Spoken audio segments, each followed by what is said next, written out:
오늘 본문은 사도행전 2장 1절로 4절 수없이 설교를 들었고 잘 아는 말씀인데 4절에 보면 120명이 다 한 사람도 빠짐없이 모두가 마가의 다락방에 모여있는 자는 성령의 충만함을 받았다. 그래서 성령이 그 속에서 역사하여 말하게 하심을 따라 다른 방언으로 자기는 말하고 싶지 않아도 성령이 말하게 하셔서 그 입을 열어 예수 복음을, 천국 복음을 전파하게 하심으로 15개국에서 왔던 디아스포라들이 각 나라 방언으로 복음을 듣고 베드로를 통하여 예수 그리스도의 십자가와 부활의 복음을 그들이 들어 3,000명이 주께로 돌아오고 사도행전 2장 42절로 47절에 예루살렘 교회가 세워집니다. 이것이 성령이 임하신 결과요 열매죠. 그 이후에 사도행전 3장에 안진뱅이가 일어나고 복음이 증거되니까 솔로몬 행각에 모인 자들이 복음 듣고 5,000명이 주께로 돌아오고 사도행전 4장 5장에 핍박과 시험과 환란이 있지만 오히려 더 강력하게 복음이 증거돼서 예루살렘과 온 유대가 복음화되는 핍박과 순교도 있지만 사도행전 8장에 사마리아에 복음이 들어가고 28장에 로마까지 복음이 강력한 힘으로 증거되는 놀라운 역사가 일어납니다. 이것은 그들의 힘이 아니에요. 그들의 능이 아니에요. 그들에게서 나온 게 아니에요. 성령이 임하심으로 하나님의 영이 그들 안에 임하시고 그들 속에서 역사하셔서 성령이 행하신 일이에요. 사도행전은 성령 행전이요, 성령이 행하신 놀라운 역사라는 거죠. 당신의 인생에 성령의 역사가 없다, 불쌍한 사람이요. 종교생활하고 형식적인 신앙생활, 당신은 자신도 감당이 못해요.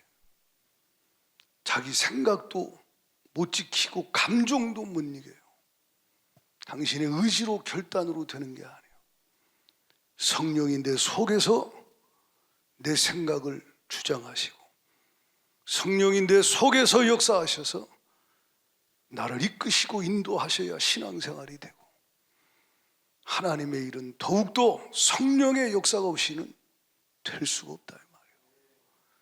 하나님의 일은 반주를 하든 찬양을 하든 청소를 하든 방송실에서 일을 하든 전부 다 영적인 일이에요. 육신적인 걸 동원해서 움직여서 일하지만 이건 전부 구약의 레위 지파 제사장들이 주님의 거룩한 성전에서 일하듯이 신약은 우리가 만인 제사장이에요. 우리 모두가 다 하나님께 예배자요, 충성자요, 사명자요. 부르심은 달라도 하나님 나라를 위하여 하나님 앞에 쓰임 받을 때 이것이 육신의 일이 아니라 이 말이에요. 영적인 일인데 성령의 역사가 없이 어떻게 주의 일을, 영적인 일을 감당하겠는가. 그러니 얼마 못 가서 넘어지고 쓰러지고 주저앉아 버리는 거예요. 성령의 능력이, 충만함이, 권능이 있는 자는 그걸 다 넘어서고 초월하고 이겨내고 결국 주가 주신 소명을 이뤄내게 되는 것입니다. 성령 충만 없이 어떻게 신앙생활이 되고 어떻게 하나님이 맡겨주신 일들을 감당해내겠는가. 하나님은 예루살렘에 120명이 모여 있을 때 마가다락방에 그들에게 성령을 쏟아 부으셨어요. 그리고 그들 속에서 역사하사 그들을 통해서 놀라운 예루살렘 온 유대와 사마리아와 마게도냐, 아가야, 로마와 땅끝까지 강력한 성령의 능력으로 복음이 증거되고 하나님 나라가 확장되게 하셨다는 거예요.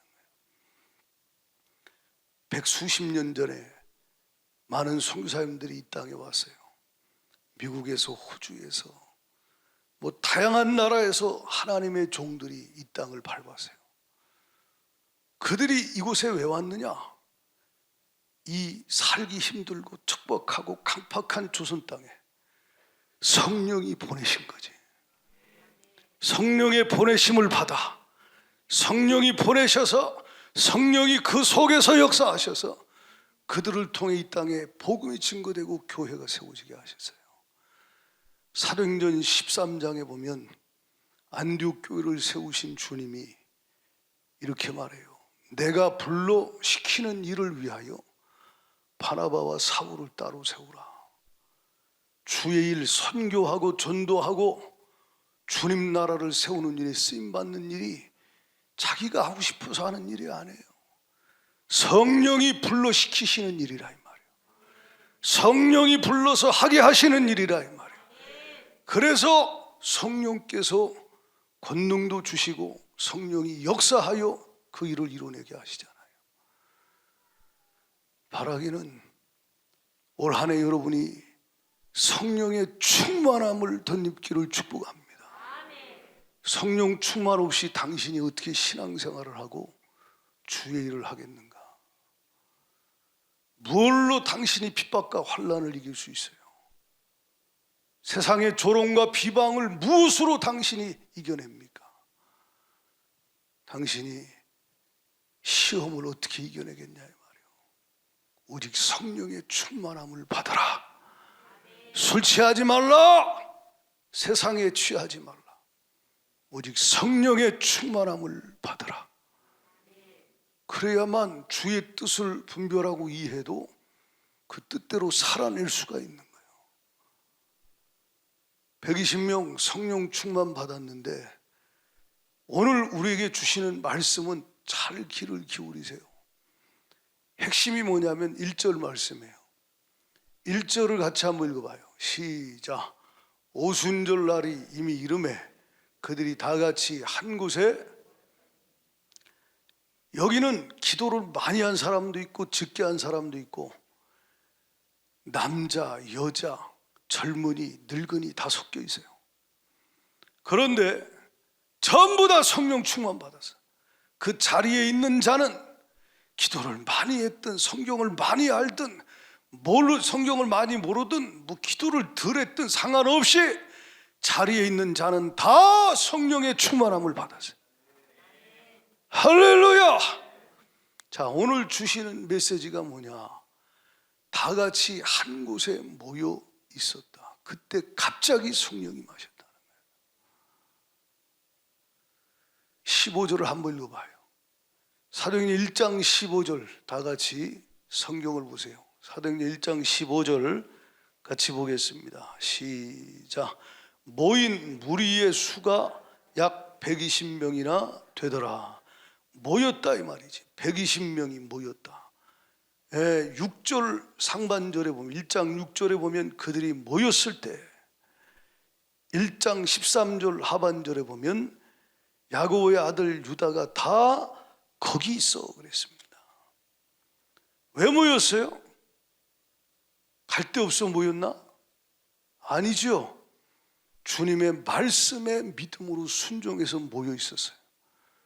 사도행전 1장 4절 5절을 다 읽어봐요. 같이 사도행전 1장 4절 5절 시작. 사도와 같이 모이사 그들의 분바에 이르시되 예루살렘을 떠나지 말고 내게서 들은 바 아버지께서 약속하신 것을 기다리라. 요한은 물로 세례를 베풀었으나 너희는 몇 날이 못되어 성령으로 세례를 받으리라. 아버지가 약속하신 것 기다려라. 성령님을 기다려라. 몇 날이 못되어 얼마 못 가서 성령이 임하실 것이다. 이 약속을 믿은 자들이 모여 있었다. 그들에게 성령이 모여 있는 자들에게 임했다 이 말이에요. 흩어진 자 380여 명은 집에서 아무리 기도를 많이 했더라도, 금식을 했더라도, 모인 자들보다 더 많이 예배하고 혼자 부르짖었어도 그곳에 성령이 임하시지 않았다 이 말이에요. 모여있는 그곳에, 약속을 붙잡고 믿음으로 모여있는 그곳에 성령이 강하게 임하셨다. 잘 들어요. 아, 목사가 또 코로나 시국에 모이라고 그러려나 보다. 이건 목사의 말로 들으면 당신은 불행한 사람이요, 성령께서 지금 내게 하시는 말씀으로 받아야 돼요. 뭔 말인지 이해가십니까? 왜냐, 이제 말씀을 듣다 보면 깨닫겠지만 이 모임과 안 모임의 차이는요, 어마어마한 영적 차이가 벌어집니다. 죽느냐 사느냐, 어마어마한, 세워지느냐 무너지느냐, 이 엄청난 차이가 모이느냐 모이지 않느냐, 여기 달려있다는 거예요. 사도행전 2장에 성령이 강하게 강림하신 이후에 초대교회가 세워졌을 때 그들은 놀라운 은혜 받았다고 모이지 않고 각자 은혜 받고 신앙생활한 게 아니고, 사도행전 2장 46절을 보면 같이 읽어봐요. 사도행전 2장 46절 다 같이 시작. 날마다 마음을 같이하여 성전에 모이기를 뭐하고? 날마다 마음을 같이하여 성전에 모이기를 힘쓰고. 지난주에 우리가 기도에 전혀 힘쓰더라 할 때 힘쓰더라라는 단어와 같은 단어예요. 프로스카르테레오. 이 단어는 무슨 의미라 그랬어요? 굳게 계속한다는 거예요. 버티고 견디면서 참고 기다리면서 중단하지 아니하고 그만두지 아니하고 지속적으로 하고 있다는 것입니다. 뭘? 성전에 모이기를 지속했다는 거예요. 핍박과 환난이 있습니다. 위협도 있습니다. 어떤 일을 당할지도 몰라요. 근데 성령이 그 안에서, 성령이만 그들에게 성전에 모이기를 힘쓰게 하셨다는 거예요. 마태복음 18장 20절에 예수님이 하신 말씀, 두세 사람이 내 이름으로 모인 그곳에는 나도 그들 중에 있느니라. 아멘합니다. 두세 사람이 예수 이름으로 모인 곳에 주님이 그들 중에 계시겠다 그래서. 그럼 교회는 뭐예요? 에클레시아, 불러냄을 받은 자들의 모임이요. 아멘이십니까? 우리는 어둠에서 빛으로 불러내서 주님이 함께 모이게 하신, 고린도전서 12장에 보면 머리가 예수님이시고 우리 모두는 몸의 지체로 부르셨다 이 말이에요. 한 몸으로. 할렐루야. 그래서 그 주님이, 두세 사람이 예수 이름으로 모인 곳에는 주님도 그들 중에 계시겠다 그랬어요.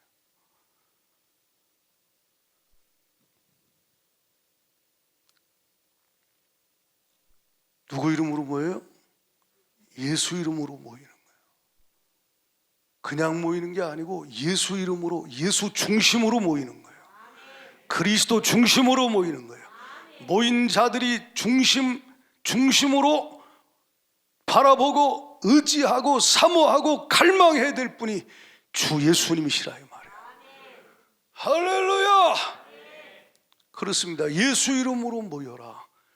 모여서 그냥 너희끼리 우리끼리 좋고 이게 아니라 예수님을 사랑함으로, 사모함으로, 갈망함으로, 마음은 딴 데가 있는 채 몸만 와서 모여있지 말고 형식적인 모임이 되지 마라. 마치 말라기 시대에 모여 예배하고 제사하듯이 그딴 예배 말고, 그딴 모임 말고 예수 이름으로 모이고 예수 중심으로 모이고 마음을 다하여 주를 사랑함으로, 온 마음 다하여 주를 사모함으로 주님 앞에 모여라 라고 주가 말씀하는 거예요. 그래서 주님이 히브리서 10장 25절에 유명한 말씀 있죠. 마지막 때가 가까울수록 모이기를 패하는 자들의 어떤 사람들의 습관과 같이 하지 말고 오직 권하여 그날이 가까움을 볼수록 더욱 그리하자 그랬어요. 모이기를 패하는 어떤 사람의 습관과 같이 하지 말라. 오직 권하여 서로 권면하여 그날이 주 오실 날이 가까움을 볼수록 더욱 그리하라는 거예요. 현대어 성경 읽어봐요, 같이. 현대어 성경 시작. 어떤 사람들의 습관과 같이 모이기를 중단하지 말고 서로 격려하여 주님이 오실 날이 가까울수록 더욱 모이는 일에 힘씁시다. 아멘. 주님이 오실 날이 과거보다 지금이 더 가까워요. 아멘입니까? 주님이 오실 날이 과거보다 더 가까워요. 주님이 오실 날이 가까울수록 더욱 모이는 일에 힘써라. 굳게 계속해라. 중단하지 말고. 이 힘쓰라는 단어도 마치 아까 그 사도행전 2장의 46절에 사도행전 1장 14절의 단어와 같은 단어예요. 중단하지 마라. 그만두지 마라. 포기하지 마라. 할렐루야. 여기 모이기를 패하는 이라고 그랬는데 이 패하는 이라는 단어는요, 헬라어의 엔카탈레이포라는 단어예요. 이 단어의 의미는 포기하다, 저버리다, 그 말이에요. 여러분, 저는 원어를 제가 한번 쭉 보면서 와닿는 게 쾅쾅 있었어요. 그게 뭐냐면, 마지막 때가 되면 사람들이 모이다가 중간에 포기해버리는구나, 그만두는구나, 중단하게 만드는구나. 이게 누구 역사냐? 마귀 역사구나. 방법은 상상을 초월하는 방법을 동원해. 합리적이고 이성적인 것처럼 보이고 누가 봐도 객관적인 것처럼 보이는데 실상은 그렇지 않게. 무슨 말 이해가십니까? 그리고 하나님의 말씀과 다른 인간의 모든 이 상황과 환경을 보면서 인간의 모든 법과 나중엔 제도 무슨 뭐 이런 것까지 만들어 가지고 결국은 모이지 못하게 만드는 상황에 이르게 될 때 모이다가 꼭 이렇게까지 하는데 모여야 돼? 나라에서 하지 말라는데 이렇게 모이다가 우리 자손들이 어떻게 되라고. 중국 같은 데는요, 지금 못 모이게 하잖아요. 모이다 걸리면요 엄청난 핍박이 있습니다. 북한도 말할 것도 없고요. 물론 지하에 하나님의 역사가 있지만 하나님이 본격적으로 들어가게 할 땐 우리도 각오해야 돼. 그때는 무슨 말 이해가십니까? 그러나 지금 이기고 훈련된 자가 그때 가서 이기지. 예? 좀 모이다가 이래서 저래서 핍박과 혼란과 시험이 있다고 모이다가 그만두고 중단하고 포기하고 저버리고, 이게 누구 역사냐? 마귀 역사라는 거예요. 누구 이름으로 모여요? 예수 이름으로 모여요. 예수 중심으로 모여요. 주님을 사랑함으로 사모함으로 모여 뭐 하느냐? 예배하고 기도하고 주님을 찾고 구한다는 거지. 근데 그 모임은 마지막 때가 가까울수록 점점 마귀가 못하게 하고 다른 모임은 즐거이 모여. 영적인 유익을 위한 모임은 이런저런 핑계를 대고 중단하고 포기하고 그만두는데, 육신의 유익을 위한 모임, 친구들 모임, 회식 자리, 직장 동료들과의 모임, 놀러 가는 거, 무슨 콘서트, 영화관, 무슨 세상적인 육신적인 거는 아주 엄청나게 잘 모여요. 근데 영적인 하나님의 거룩한 모임은 이런 핑계 저런 핑계로 중단하고 그만두고 포기하는 자들이 얼마나 많은가. 이게 누구 역사인지를 분별해야 돼요. 당신이 주로 만나는 자가 누구요? 영적인 교제를 하고 있습니까? 육신적인 교제를 많이 하는 사람들과 함께 있습니까?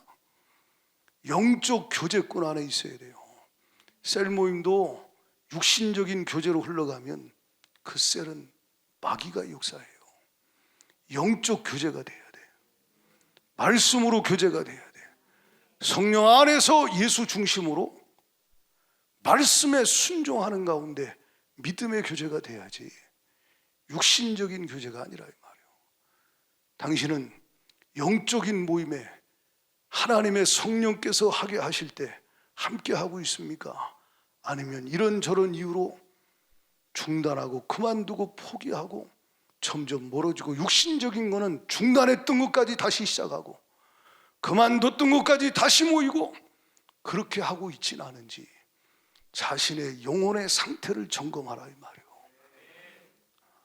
깨닫기를 축원합니다. 여기 보면요, 히브리서 10장 25절 뒷부분에 이런 말씀이 있어요. 뭐라 그러냐면, 그날이 오직 권하여, 그 앞에 어떤 사람들의 습관이라 그러세요. 모이다가 포기하고 중단하고 그만두는 사람들이 습관처럼 그렇게 됐다. 이것도 제가 한번 오늘 찾아보니까 이게 여러 의미로 쓰이면, 개인에게 적용할 때는 습관이라고 적용할 수 있지만 공동체, 사회에 적용할 때는 관습이라고 쓰여지기도 합니다. 그러니까 뭐예요? 한 번, 두 번, 세 번 이렇게 하다가 보니까 반복되는 가운데 자연스럽게 그렇게 행동 양식이, 삶의 방식이 그렇게 가버리는 거예요. 이해가십니까? 그렇게 흘러가 버리는 거예요. 아, 다 그러잖아. 다 그러잖아, 다.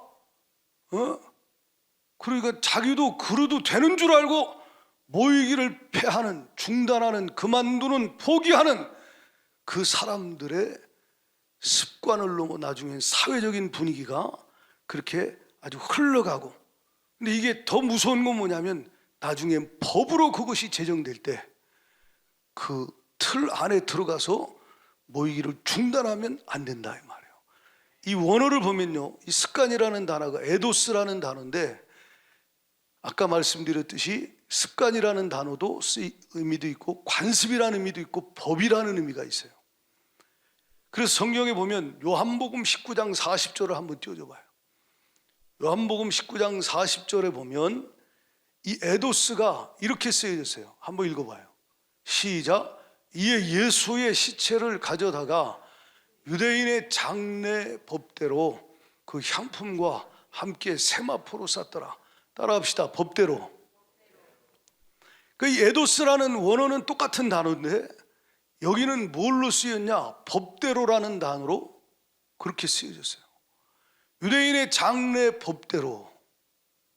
그래, 이걸 여기 적용하고 이 시대 적용한다면 개인의 습관을 넘어서 사회에 이게 관습처럼 돼버리면서 나중에 이것이 법으로 만약에 제정이 될 때 모이기를 폐하는 법이, 중단하고 그만두게 만드는 법이 제정됐을 때 당신이 그 법이 하나님 말씀과 다른 법인데 그걸 따를 것이냐, 하나님 말씀, 최상위법 하나님의 말씀을 따를 것이냐 선택해야 할 것이다.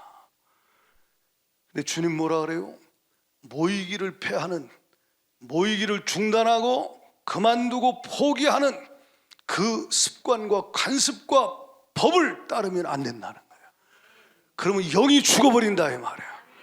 교회가, 성도가 무너지고 하나님 나라가 무너지고 마귀는 춤을 추고 마귀는 마귀의 소원을 이루게 돼 있다는 거예요. 이건 치열한 영적 전쟁이라는 거예요. 이해가시면 아멘. 어마어마한 영적 전쟁입니다. 이건 무서운 영적 전쟁이에요. 여러분, 우리 신앙생활이 마귀와의 영적 싸움인데 깊이 들어가 보면 다 영적 싸움이에요. 마귀와의 영적 싸움인데 이게 사회가 그렇고 뭐 사람이 어쩌고 하는 게 아니고 마귀가 발악을 해서 결국 공격해서 신앙생활 제대로 못하게 하나님 나라를 공격하는 건데, 이 마귀와의 영적 싸움에서 이기려면 당신이 자리 싸움에서 이겨야 돼요. 복 있는 사람은 악인의 꾀를 따르지 아니하고 죄인의 길에 서지 아니하고 오만한 자의 자리에 앉지 않는다는 거예요. 반대로 말하면 그는 서고 앉고 그가 어디 자리에 있어야 될 줄을 분별한다 이 말이에요. 아멘이십니까? 내가 어느 자리에 누구와 함께 있느냐가 내 영혼의 상태를 결정한다는 걸 기억하라는 거예요. 380여 명은 자기가 똑똑하다고 생각했어요. 저 바보들. 저러다가 이제 한순간에, 그런데 하나님은 그 악인의 꾀, 미혹당한 자들을 불쌍히 여기고 안타까워하신다 이 말이에요.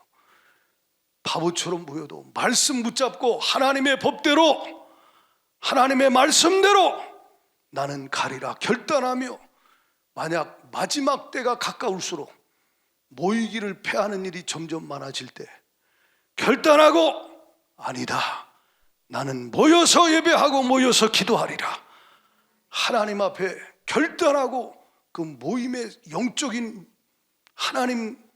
하나님이 통치하시는, 왕으로 다스리시는 두세 사람이 모이는, 20, 30명이 모이는, 120명이 모이는 그 모임에 주님이 함께 하시는데, 그 모임에 당신이 그 자리에 있다면 당신은 하나님의 은총을 입은 자요, 복을 받은 자요, 어느 날 허련히 갑자기 성령이 그곳에 역사할 때 당신이 기도를 많이 했던 덜 했던, 당신이 잘났든 못났든 하나님의 은혜를, 하나님의 성령의 충만함을 같이 덧입게 돼 있다 이 말이에요. 그런 은혜가 있기를 주의 이름으로 축원합니다. 그러니까 그날이 가까울수록, 주님이 다시 오실 그 재림의 날이 가까울수록 더욱 그리하라, 힘쓰라는 거예요. 지금 이제 습관을 넘어 관습을 넘어 이제 나중에 법으로 이게 제정될 그때가, 나라마다 만약에 전 세계적으로 적그리스도가 나오면 그때는 이런 법 저런 법을 만들겠죠. 때와 법을 변개시키고 아주 자기가 원하는 대로 마귀가 적그리스도를 통해서 통치하는 일이 벌어질 때, 당신이 지금 못 이기면 그때도 못 이겨요. 지금부터 결단해야 돼요. 아멘이십니까? 지금부터 모이기를 패하는 거를, 그래서 저는 잘 들어요. 하나님이 우리를 훈련시키고 그렇게 나중에 되게 해서 그 상황에 들어가서 전체가 못 모이는 공산주의 사회가 되든지 어떤 적그리스도의 사회가 되든지, 그때 가서 지하로 들어가서 가정들로 모이거나 또는 뭐 두세 가정이 모이거나, 하나님 앞에 그것도 안 돼서 혼자 골방에 처박히는, 감옥에 갇히거나 어떤 상황이 왔을 땐 하나님 앞에 개인적으로 하나님과 동행하는 삶을 살아야겠지만, 여러분 지금 이겨야 그때 가서 주님의 은혜 가운데 그 놀라운 승리하는 놀라운 영적 생활에 성공하는 자리에 이룰 수 있다 이 말이에요. 지금도 못 이기는 자가 그때 가서 어떻게 이기겠는가? 그래서 지금 모이는 거를, 나는 진짜 내가 가슴 아픈 게 영적 분별을 잘해야 돼요. 이게 무서운 일입니다. 이건 진짜 무서운 일이에요. 이건 목사들이 교회 성도들 모이게 하려고 그런 인간적인 이 차원이 아니라 이 말이에요. 모여서 하나님 앞에 예배하고 기도한 교회는 다 삽니다. 성령이 역사하시고 권능으로 이기게 하신다 이 말이에요. 그런데 그러지 않은 데는 다 무너지고 다 망하는 거예요. 무엇으로 당신이 이길 수 있어요? 성령의 역사가 없이. 주님이 양 무리가 있을 때 그 양 무리에 주님이 함께 하시고 목자로서 이끌어 가실 때 잘 따라가야지. 아, 나는 내가 똑똑하니까 괜찮아. 그리고 나는 다른 양들은 그냥 멀리도 못 보고 그냥 앞만 보고 가지만 나는 이것저것 잘 볼 수 있어, 판단할 수 있어. 그래가지고 혼자 빠져가지고 뒤에서 다른 길로 가면 늑대가 이리가 기다리고 있다가 그냥 삼켜버리는 거예요. 이단 사이비 신천지 시한부 종말론 이상한 데 빠진 사람들이 거의 다 마귀의 미혹을 받는, 마귀가 틈탈거리를 준 것이 있다는 걸 기억하고 정신 바짝 차려서 신앙생활 잘할 수 있기를 축복합니다. 이단들도요, 지들끼리 공동체 인간적인 끈끈한 건요 교회보다 더해요. 무슨 말 이해가십니까? 엄청 아주 그냥 간쓸게 다 빼주고 사랑하고 섬기고 대단합니다.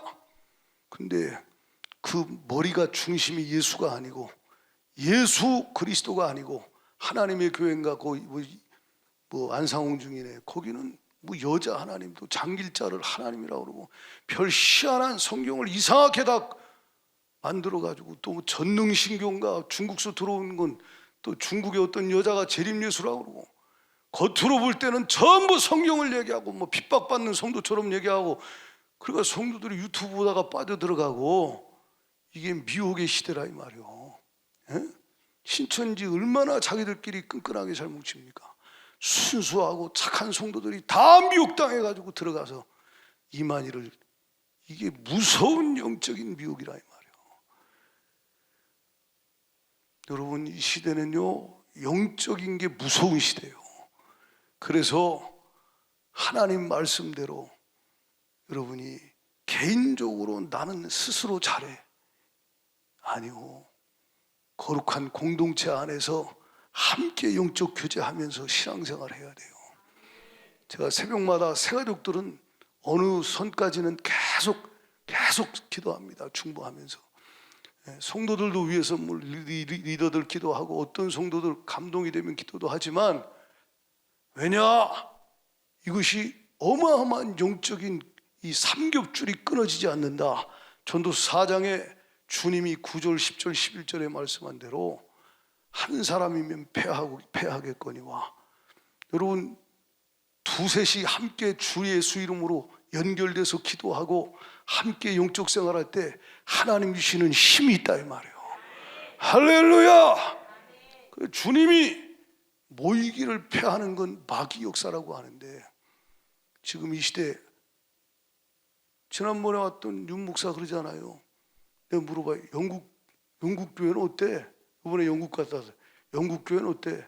중동은 어때? 모로코는 어때? 미국은 어때? 아유 모이질 않는데. 왜? 코로나 이거 괜찮다고 해도 그냥 온라인이 익숙해가지고 그냥 모이질 않는다는, 오라 그래도 오질 않는다는 거예요. 어떤 사람은 그래요. 저도 그렇게 생각하죠. 온라인이냐 오프라인이냐가 중요한 게 아니고 마음이 중요하지. 중심이 중요한 건 당연해요. 그러나 여러분 잘 들어요. 중심으로 주를 사랑하는 자가 어떻게 온라인으로만 계속 예배를 드릴 수 있겠어요? 무슨 말 이해 가십니까? 예? 그러다 보면 자기가 알거든. 그냥 편리하구나, 좋구나. 그냥 뭐 이렇게 너무 좋네. 그러다가 나중에는 그게 익숙해지고 그게 나중엔 습관이 돼버리고 그러면서 나만이 아니라 이거 전체적으로 흐름이 그렇게 가다 보면 영적인 성령의 역사는 없어지고 나중엔 어둠의 권세에게 미혹당하여 신앙생활에 침몰하는 자가 얼마나 많냐 이 말이에요. 여러분 무섭습니다. 이건 목사, 선교사, 장로, 권사 소용없어요. 예? 영적 생활은 날마다 이겨야 돼요. 날마다 은혜 받아야 돼요. 매주 은혜 받아야 돼요. 주의 은혜 성령의 역사가 없이 무엇으로 당신이 신앙생활을 하고 사명을 감당해야 되겠냐 이 말이에요. 육신의 소욕을 무엇으로 이기냐 이 말이에요. 세상의 유혹을 무엇으로 이기냐 이 말이에요. 성령의 충만함이 없이 혼자 장작불이 아무리 잘 타도 얼마 타다 그냥 꺼져버려요. 모여서 하나님 앞에 예배하고 기도할 때 성령의 강력한 불이 하나님의 역사가 일어나기 시작한다 이 말이에요. 그래서 주님이 명령하시는 거예요. 그날이 가까울수록, 주님 오실 날이 가까울수록 모이기를 패하는 자들의, 모이기를 중단하고 그만두고 포기하고 저버리는 자들의 습관, 관습, 나중엔 법과 제도로 그걸 만들어도 따르지 마라. 그날이 가까울수록, 주님 다시 오실 날이 가까울수록 더욱 모이기를 힘써라. 할렐루야. 더욱 그리하라라고 주가 말씀하시는 거예요. 이게 얼마나 무서운 건지 몰라요. 깨닫기를 축복합니다. 누가 모였는가? 13절 봐요. 사도행전 1장 13절 다 같이 큰 소리로 13절 하반절만 읽습니다. 하반절 제가 읽을게요. 13절에 보면 다 거기 있었다 그랬어요. 다 거기 있었다. 이 다 거기 있었다는 건 누구냐면 120명인데 120명 구성원이 누구냐? 11제자와 그리고 14절 보면 여자들과 예수님의 어머니 마리아와 예수의 아우들과 뭐 이런 사람들이 모여 있는 거예요. 예수님 어머니 마리아, 예수의 아우들, 예수님의 아우들, 그리고 여자들, 이런 사람들이 모여 있었어요. 자, 여기서 우리에게 주시는 말씀이 뭐냐? 모인 사람들 구성원들이 주로 어떤 사람들이냐? 다 11절에 보면 거의 대부분이 구성원들이 11절 봐요. 이르되 어떤 사람들아? 이 대부분 11제자나 예수님 어머니 마리아나 예수님의 동생들이나 거기 모인 사람들 대부분이 다는 아니지만 마가는 예루살렘 사람이니까 마가 다락방에서 모였으니까 대부분이 갈릴리 사람들이에요. 우리가 지난주에도 봤듯이 2장 7절에 보면 다 놀라 신기하게 여겨 이르되 보라 이 말하는 사람들이 다 어떤 사람들이요? 다 갈릴리 사람들이요. 갈릴리 사람들 중심이요. 사도행전 13장 31절을 보면 다 같이 읽어봐요. 사도행전 13장 31절 앞에 보세요. 시작. 갈릴리로부터 예루살렘에 함께 올라간 사람들에게 여러 날 보이셨으니 그들이 이제 백성 앞에서 그의 증인이라. 자, 갈릴리로부터 예루살렘에 예수님이 올라갈 때 함께 올라갔던 사람들, 그들에게 주님이 부활하신 이후에 40일 동안 여러 날 여러 번 보이셨다. 그 갈릴리 사람들이 120명이 마가의 다락방에 모여 있었던 구성원들 대부분이에요. 여러분, 지금도 갈릴리 사람들, 예루살렘 사람들에 비하면 사회적으로 작은 자요, 낮은 자요, 약한 자들이라고 말할 수 있어요. 이해가십니까? 갈릴리 나사렛에서 무슨 선한 것이 나겠냐 라고 말할 만큼 그렇게 갈릴리 지역이라고 하는 곳은 예루살렘에 비하면 보잘것없는 그런 동네예요. 근데 그 약한 자들, 그들이 주님을 만났어요. 어느 날 주님을 만나고 어떤 사람은 죽은 자는 살아나기도 하고 병든 자가 고침받기도 하고 예수님 만나고 인생이 바뀌고 그 사랑을 받고 삶이 변화된 자들. 예수님의 어머니 마리아도 누가복음 1장에 보면 천사 가브리엘 찾아와가지고 은혜를 받은 자요, 그러면서 너의 뱃속에 메시아가 잉태됐다. 이제 나실 바 메시아 그리스도가 너에게 나실 것이다. 아, 난 남자를 알지 못하는데요, 지극히 높으신 이의 능력이 너를 덮을 것이다. 그러면서 메시아 그리스도가 잉태될 걸 말씀할 때 그가 주의 여종이오니 말씀대로 내게 이루어지이다. 그 말씀을 받아들이고 그는 동정녀인 그런 성령으로 잉태되고 예수님을 낳게 돼요. 그리고 그 예수님을 사랑으로 말씀으로 키우고 예수님이 가나 혼인잔치에서 영광을 나타내실 때 요한복음 2장 5절 6절에 보면 무엇을 말씀하든지 그대로 시키는 대로 해라. 그래서 결국 물이 변하여 포도주가 되는 주님의 영광을 보게 되고, 요한복음 19장에 보면 예수님이 십자가에 못 박혀 죽임을 당하실 때 그 죽임 당하시는 그 현장까지 끝까지 간 여자가 누구냐? 예수님의 모친 마리아예요. 예수님의 모친 마리아는 예수님이 그리스도이시고 하나님의 아들이신 줄 알고 믿었어요. 그리고 육신의 아들로서도 사랑했겠지만 메시아 그리스도로서 예수님을 믿고 지극히 사랑했던 자가 마리아예요. 예수님을 너무너무 사랑했어요. 왜? 그 예수님의 사랑을 받기도 했고 예수님을 뜨겁게 사랑했고 신뢰했고 예수님을 전심으로 따르고 전심으로 신뢰하고 주의 말씀에 순종한 여인이 마리아예요. 성경 한번 찾아봐 봐요. 요한복음 19장 25절로 27절. 요한복음 19장 25절로 앞에 보세요. 예수의 십자가 곁에는 그 어머니와 이모와 글로바의 아내 마리아와 막달라 마리아가 섰다 그랬어요.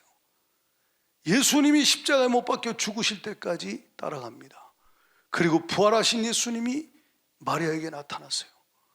그리고 여러 번 마리아가 예수님, 부활하신 예수님 만났고 승천하시는 것도 봤어요.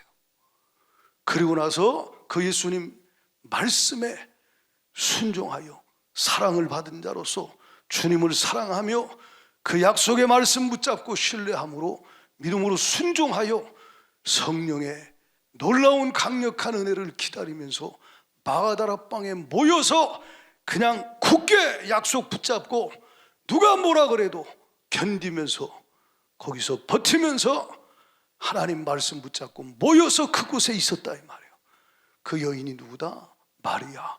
갈릴리 사람들, 베드로도 야고보도 요한도 다 제자들, 주님의 놀라운 사랑을 입은 자들이에요. 그리고 그들은 주님을 사랑했던 자들이에요.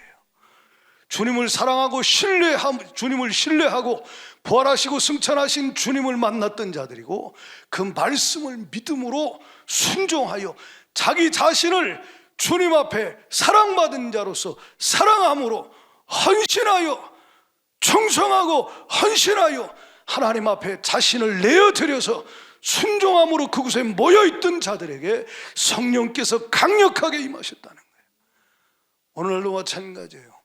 크고 대단하고 화려한 사람들에게 임하는 게 아니고 하나님 보실 땐 세상적으로 약해 보이고 작아 보여도 주의 사랑받고 주님 사랑하며 그 사랑하는 주님이 하신 말씀 붙잡고 신뢰함으로 주님 말씀 붙잡고 신뢰함으로 주님 앞에 자신을 드려서 충성하고 헌신하여 주의 말씀 붙잡고 그 있으라는 곳에 견디면서 참고 기다리고 주를 바라는 자들에게 성령께서는 호련히 갑자기 놀라운 권능으로 그들에게 임하시지 그냥 아무에게나 아무 곳에나 성령께서 임하시는 것이 아니라 이 말이에요. 성령 임하시는 현장에는요 그만큼 강력한 은혜가 임하는 곳에는 임할 만큼 하나님 앞에 드려진 미랄로 하나님께 드려진 예배자, 기도자가 있어요. 그 자리를 지켜내며 오랜 시간 동안 하나님 앞에서 씨름하며 하나님께 예배하고 기도했던 하나님의 사람들이 있다 이 말이에요. 그것에 어느 날 성령이 강하게 주를 사랑함으로 주를 신뢰함으로 주의 말씀을 붙잡고 그 말씀에 자기를 헌신하여 충성하여 주님 앞에 드린 하나님의 사람들에게 성령께서 강력하게 은혜를 부으시고 역사하시지 그냥 아무 곳에나 주사랑 받아놓고도 세상을 사랑하고 주님 등지고 주님 말씀 가볍게 여기고 세상의 말은 크게 여기고 주님 명령 가볍게 여기고 모여 있으라는데 주 예수 이름으로 모이지 않고 자기 갈 길로 가는 자에게 어떻게 성령이 하나님의 은혜가 강력하게 임하겠는가. 속지 않기를 축복합니다. 그래서 자주 말씀드리지만 어느 집안이든 가정이든 가문이든 교회든 성령이 강하게 임하셔서 능력으로 하나님 나라가 임하게 한 하나님이 다스리시는 그 공동체가 된 그 현장은요 반드시 성령께서 그렇게 임하시도록 하나님 앞에 이 120문도처럼 주 사랑받고 주를 사랑함으로 주 말씀 명령을 붙잡고 신뢰하고 자신을 드렸던 하나님의 사람이 있다 이 말이에요. 그 사람이 혼자든 둘이든 셋이든 120명이든 그들에게 성령이 강력하게 임하시고 역사하시는.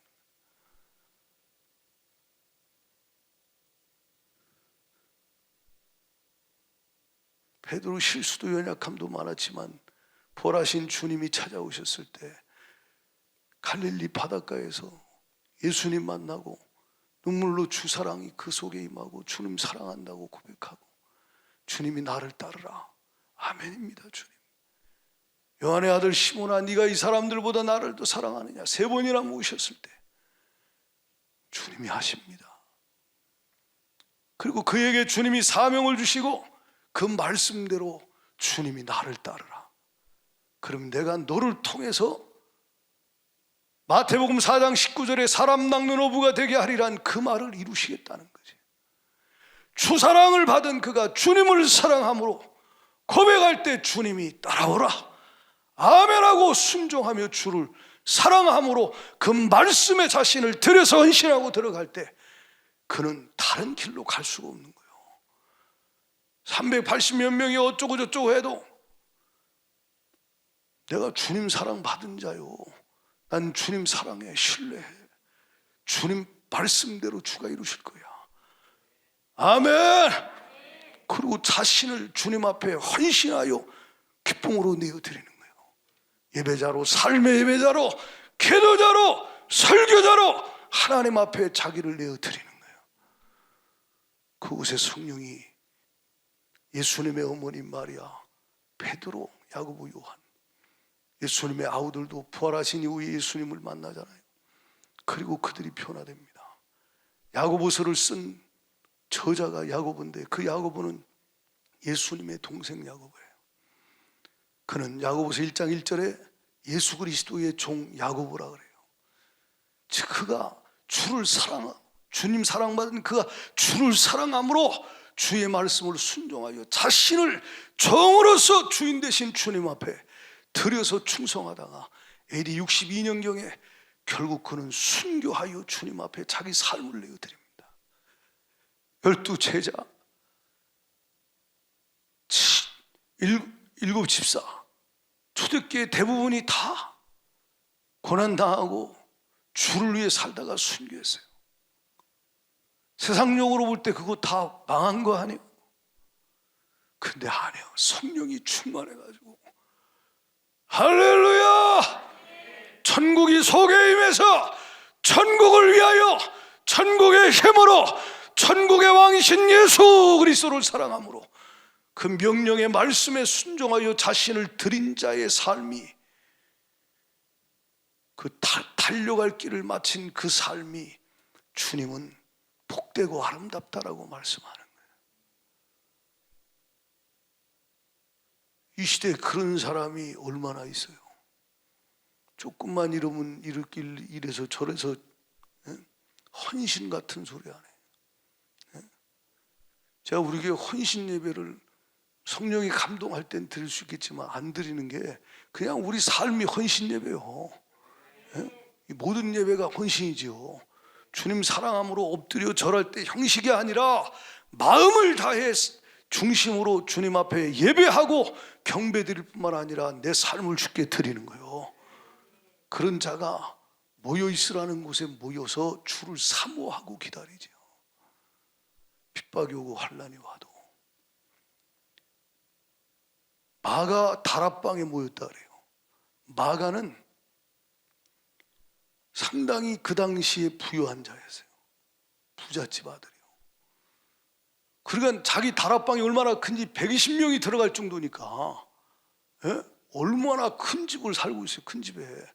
그 120명의 갈릴리 사람들이 와가지고 예루살렘에서 거할 곳도 없는데 자기 집에서 거하게 하면서 자기 다락방이 그냥 우리 한국 다락방이 아니고 2층 집을 말하는 2층.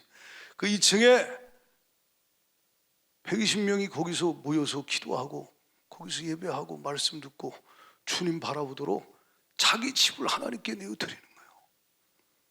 그 헌신에 주가 일하시고 역사하시는 거예요. 아멘이십니까? 여러분 삶을 주님 앞에 헌신하여 주님이 받으시는 삶의 예배를 드릴 때 주님이 모여서 예배 드리라고 하는 그 현장에서 중심으로 삶의 예배를 드리는 자가 중심으로 주를 사랑함으로 헌신하며 명령에 순종하여 하나님 앞에 그렇게 살다가 와서 예배할 때 성령이 얼마나 강하게 임하시겠는가. 모두가 그렇게 되기를 주의 이름으로 축원합니다. 마가의 다락방이 없었다면 어떻게 성령이 임했었겠어요? 성령이 성전에 임했어요? 아니요. 마가의 집에 임하신 거예요. 마가는 주를 사랑함으로 명령에 순종하여 자신을 내어드리는 거예요. 여러분 집에 누군가 와가지고 열흘 동안을 한 사람만 있어도 불편할 거 아니에요. 120명이 여러분 집에 와가지고 있다고 생각해봐요. 여러분 집이 그만큼 크기도 안 되지만, 예? 그거 식사 준비해야지요. 그거 보통 일이 아닙니다. 예? 근데 마가의 순종과 충성과 헌신, 그도 하나님을, 주님을 사랑함으로, 신뢰함으로 말씀을 붙잡고 써주셔서 고맙습니다. 그리고 자신의 삶을 주 앞에 드린 자라 말이에요. 베드로, 마리아, 마가, 요한. 여러분 누굽니까? 여러분도 그 안에 들어가기를 축복합니다. 할렐루야! 하나님이 쓰시는 자가 돼야 돼요. 헌신한 그곳에 성령이 역사하시지. 예?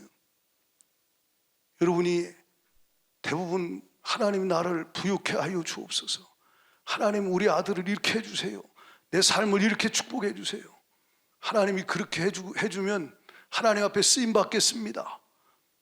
정말 그렇게 되기를 바랍니다. 지금부터 주님 사랑함으로, 주님 신뢰함으로, 당신의 삶의 분량만큼 주님을 사랑함으로 헌신할 때 주님이 그 헌신을 통해서 주의 뜻을 이루내는 거예요.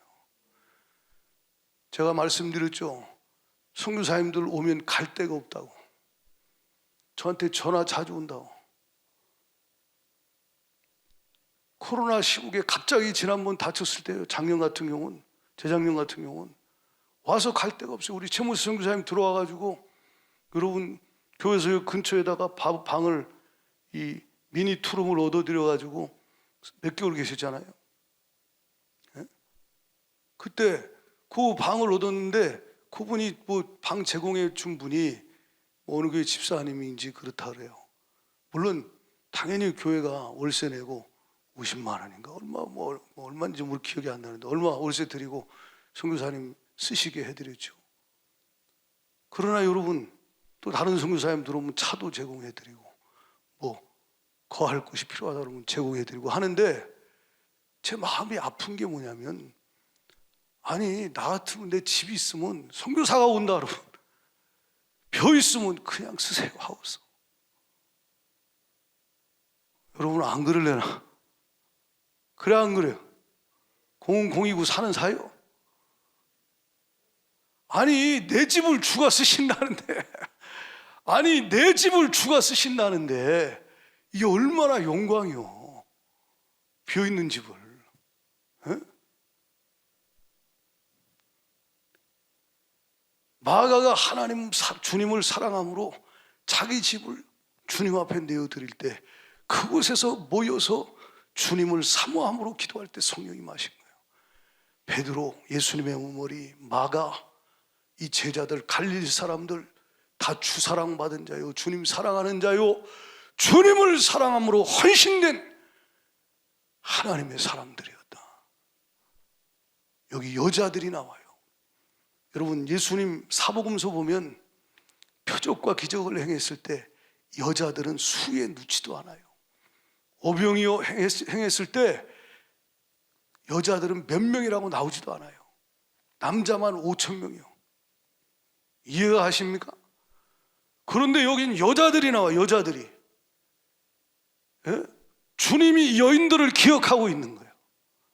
몇 명인지는 안 나오지만 이 여인들이 자기 삶을 내려놓고 주님 앞에 말씀 붙잡고 사랑하는 주님이 하신 말씀에 자기 자신을 들여서 모여서 그 작은 공간에 120명이 모였으니 얼마나 불편하고 힘들고 어려웠겠어요.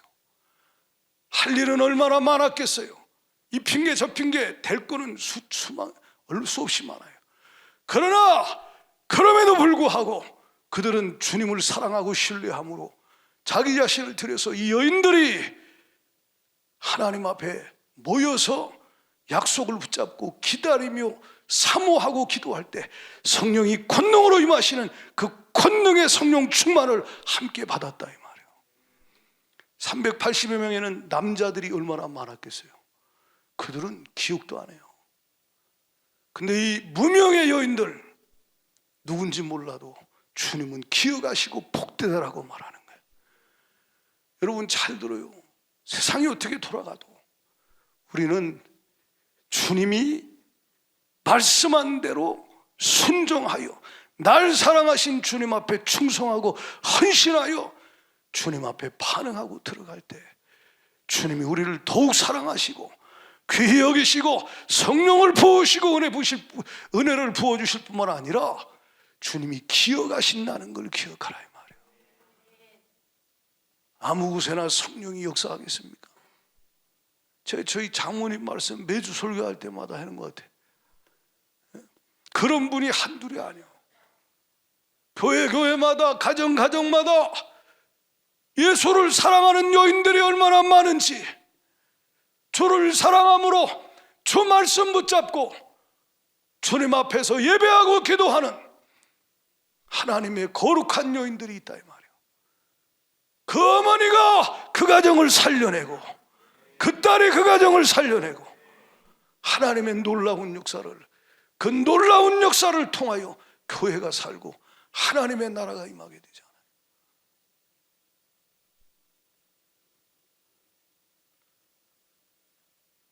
저도 여러분도 이런 은혜 입기를 축복합니다. 여러분 1장 12절에 보면 제자들이라 그래요. 제자들. 이 마데테스라는 제자라는 말은 초대교회 제자는요 그냥 순교를 각오한 자들이다 생각하면 돼요. 주님을 사랑함으로 자기 삶을 그냥 내어드리는 자가 제자들이에요. 갈릴리 사람들, 그러나 주사랑 받은 자들, 주 은혜 입은 자들, 예루살렘 살아도 갈릴리 살아도 주사랑 받고 은혜 입어서 주님 만나고 그 사랑 받고 주를 너무 사랑해서 그 말씀에 명령에 자신을 순종하여 내어드린 거룩한 제자들, 예수를 따르기로 작정하고 결단하고 주를 따르기로 나선 하나님의 사람들, 그들에게 성령이 강하게 임하시고 역사하셨다. 허다한 무리에게 성령이 임한 게 아니고 제자들이라 이 말이에요. 제자는요 누가복음 9장 23절에 예수님이 이렇게 말해요. 나를 따라오려고 하느냐? 너 자신을 부인하고 십자가 지고 따르래요. 주님을 따라가는 데는 그게 제자거든요. 마리아도 제자, 여인들도 제자, 베드로도 제자, 마가도 제자, 다 제자예요. 제자는 주님을 따르는 자, 상황 환경 따르지 않고 권력을 따르지 않고 뭐 이것저것 유익을 따르지 않고 예수 따르는 자요. 할렐루야. 그 말씀 따르는 자요. 근데 여기 보면 반드시 자기 부인해야 된다. 자기 부인한 자들이 여기 다 120명이. 아멘이십니까? 120명이 다 자기 부인한 자들이고, 자기 부인하고 십자가가 있어요. 내 몫에 태인 십자가. 그 십자가 지고 주를 따르는데, 주의 사랑받았기에 주를 사랑함으로 나 부인하고 주님 십자가 지고 주를 따라가는 거예요. 그들에게 주님은 권능으로 성령으로 강력하게 역사하셨는데 그들을 주님은 거룩한 신부라고 이야기해요. 계시록 14장 14절을 계시록 14장 4절을 보시면 같이 읽어봐요. 같이 읽어. 계시록 14장 4절 시작. 이 사람들은 여자와 더불어 더럽히지 아니하고 순결한 자라. 어린 양이 어디로 인도하시든지 따라가는 자며 사람 가운데서 속량함을 받아 처음 익은 열매로 하나님과 어린 양에게 속한 자들이다.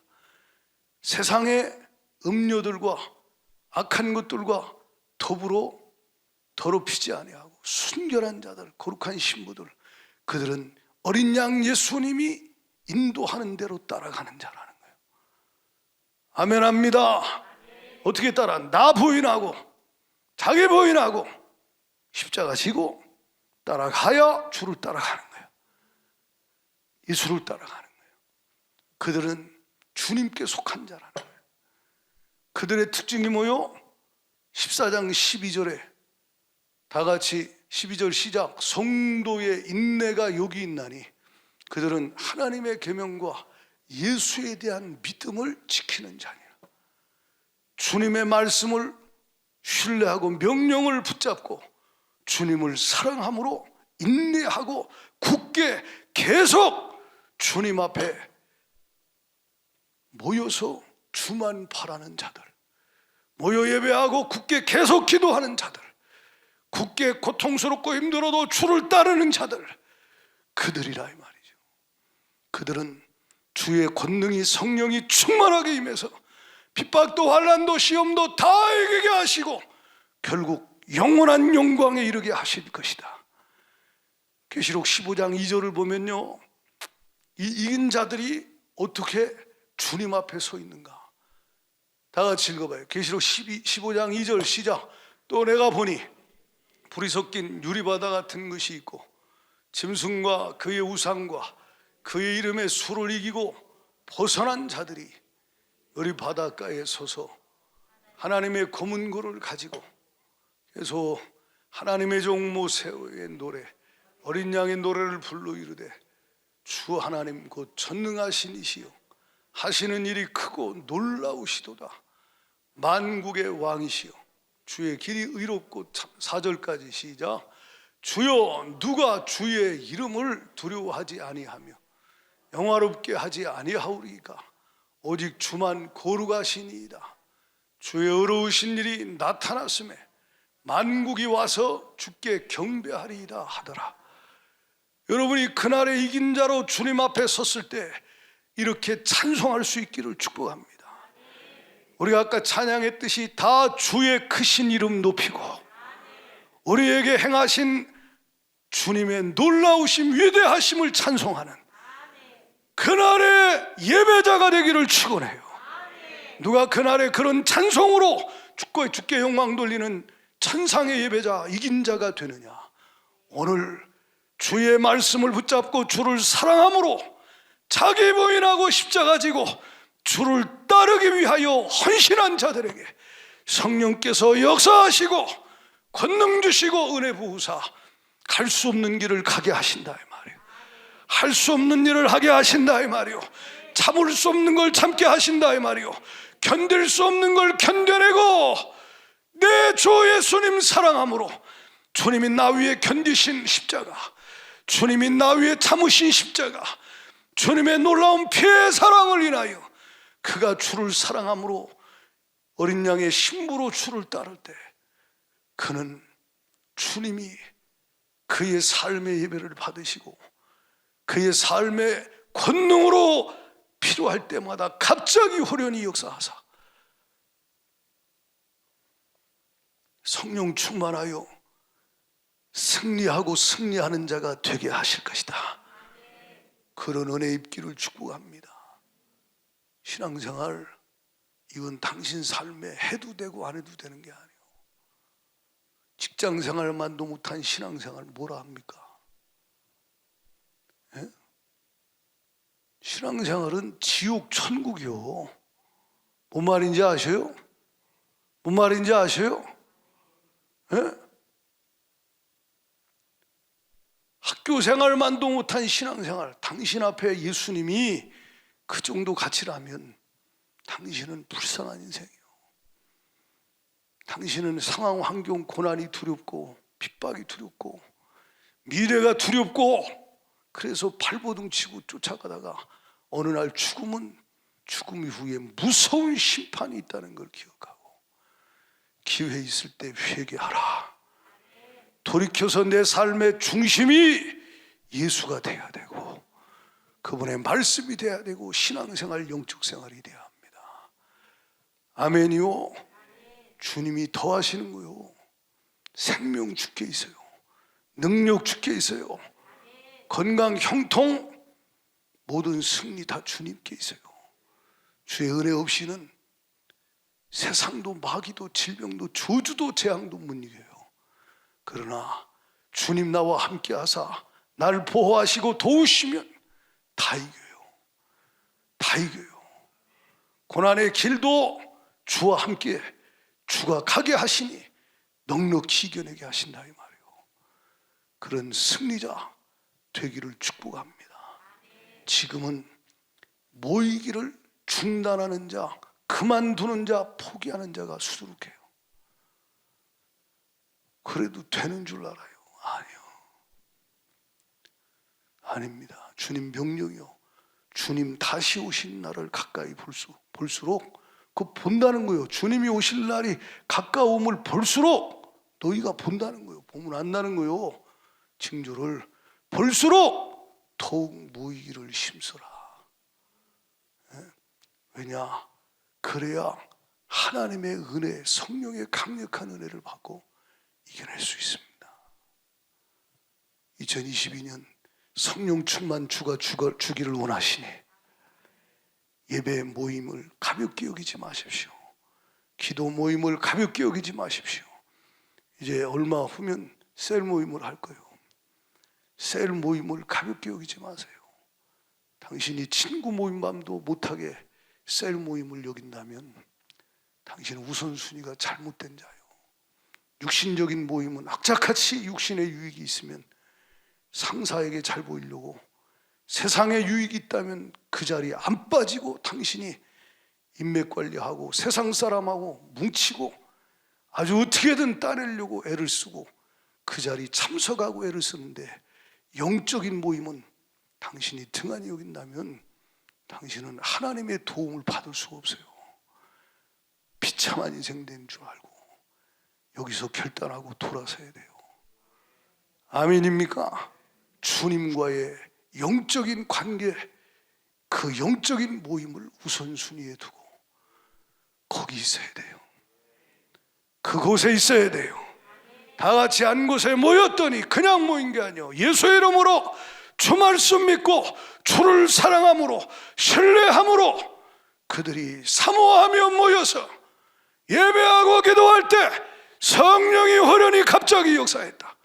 이것은 그날도 오늘도 동일하다. 주여 내 영혼에, 우리 가정에 그 은혜 부어주세요. 그래서 내가 충만해 내 아들 딸이 엄마 아빠를 보고 하나님 살아계시구나. 저렇게 힘드신데도, 저 핍박과 환난 속에 저렇게 환경이 어려운데도 어떻게 저렇게 인내하시지? 어떻게 참고 견디시지? 골방에서 눈물로 기도하고 계시네. 어쩌다 문을 열었는데 무릎을 꿇고 울고 기도하고 계시네. 하나님 살아계시구나.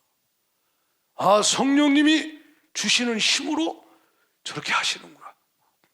그것이 그 자식도 어느 날 힘들 때, 주의 말씀 따라가기 어려울 때, 그렇게 엎어져 기도할 때 하나님이 그곳이 학교든 군대든 직장이든 가정의 골방이든 역사하시지 않겠는가.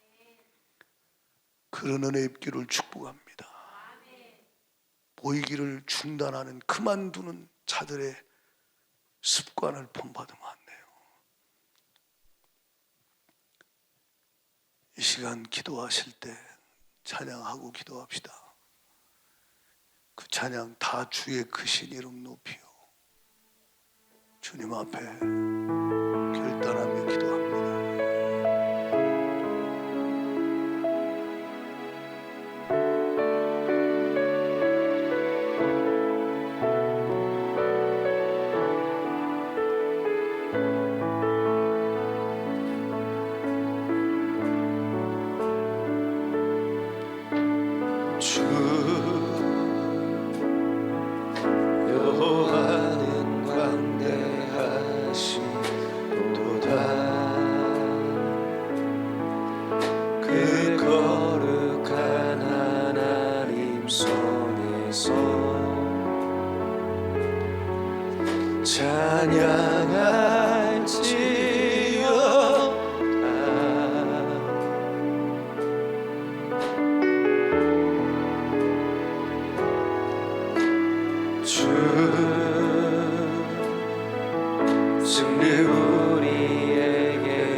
모든 원수 물리치셨네.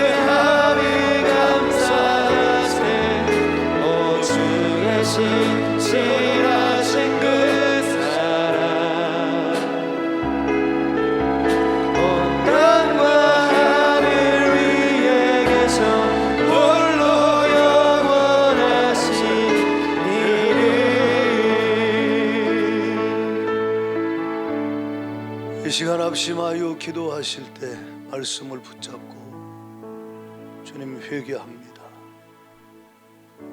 주님 내게 은혜 주시려고, 약속하신 성령 충만 주시려고 주님 모이라 말씀하시고, 주 예수 이름으로 주님 중심으로 사모하며 모여 예배하라 기도하라 말씀하셨는데, 주님 내가 그 말씀 등한히 여기고 영적 모임을 가볍게 여겼습니다. 육신적인 모임, 세상 모임은 주님 내가 유익을 위한 것은 주 예수 이름으로 모이는 모임보다 더 중히 여겼다면 회개합니다. 용서하여 주옵소서. 지난번에 어떤 분이 오셔서 강사님이 오셔서, 여러분 기억하실 거예요. 금요철야 때 그 학교 하시는 분, 성함이 기억 안 나는데 서울에서 그 국제학교 하시는 이사장님 오셔서 말씀 전한 적 있잖아요. 그분이 뭐라 그랬냐면 그런 말 했어요. 자기 남편이 검사였는데, 자기 남편이 검사였을 때 자기가 그 위에 상사들이 있을 거 아니야. 부장검사 뭐 이런 사람들, 위에 뭐 고검장 뭐 검사장 이런 사람들 입만 쳐다봤다는 거예요. 그래서 그 입에서 무슨 말을 하고 어떻게 하면 승진될까 해가지고 그 뒷바라지 때문에 쫓아다니고 그 모임이라는 모임은 그 상사들, 그 아내 되는 분들에게 잘 보이려고 그렇게 쫓아다녔다는 거예요. 그 입만 쳐다보고. 근데 어느 날 마태복음 5장의 말씀을 주님이 그에게 들려주시는데, 예수님이 산에 올라가 앉으시니 이에 나온지라 입을 열어 가르쳐 가라사대 하는데, 여러분 이거 그냥 읽는 성경 아니요. 근데 그 입을 열어 가르쳐 가라사 하는데 주님의 음성이 레마로 심령에 콱 들어온 거예요. 내가 주님의 입, 주님의 말씀을 주목하지 않고 사람의 입만 주목했구나. 거기서 엎어져 회개했다는 고백하잖아요. 이 시간 결단하며 한번 기도하세요. 여러분 그 남편 그때 간증 들을지 몰라도 그렇게 발버둥 치고 달려갔지만 결국 어느 날 쓰러져서 병원에 입원해가지고 지금까지 식물인간이요. 예? 지금까지 병원에 누워있다 이 말이고. 그러니까 여러분 인생은 하나님의 손에 있어요. 당신이 발버둥 치고 사업하고 직장생활하고 주어라고 사람 쫓아다니고 하나님 앞에 나오는 예배와 기도를 등한히 여기고 영적 모임을 가볍게 여기면 안 됩니다. 성령 충만 받을 수 없고 하나님의 은혜 입을 수 없어요. 마지막 때예요. 지금은 그날이 가까우고 있어요. 알 수 없지만 모이기를 중단하고 그만두고 포기하고 저버리는 자들의 습관과 간섭 분위기를 따라가지 마라. 두 손 번쩍 들고 주여 삼창 부르고 전심으로 부르짖어 기도합니다. 주